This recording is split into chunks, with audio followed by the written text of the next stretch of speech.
به کانال من خوش آمدید. اگر جدیداً با من پیوسته اید پس لطف نموده کانال را سابسکرایب کنید.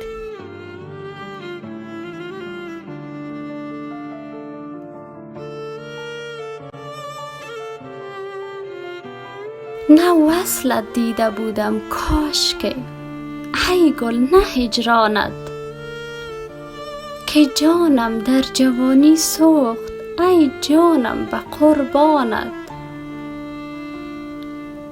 تحمل گفتی و من هم که کردم سالها، اما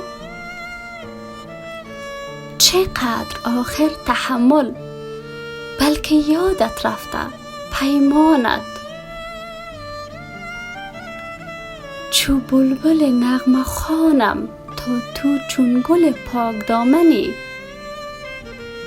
حذر از خار دامنگیر کن دستم به دامانت. تمنای وصالم نیست عشق من مگیر از من، به دردت خو گرفتم نیستم در بند درمانت. امید خستم تا چند گیرد با اجل کشتی، بمیرم یا بمانم پادشاها چیست فرمانت.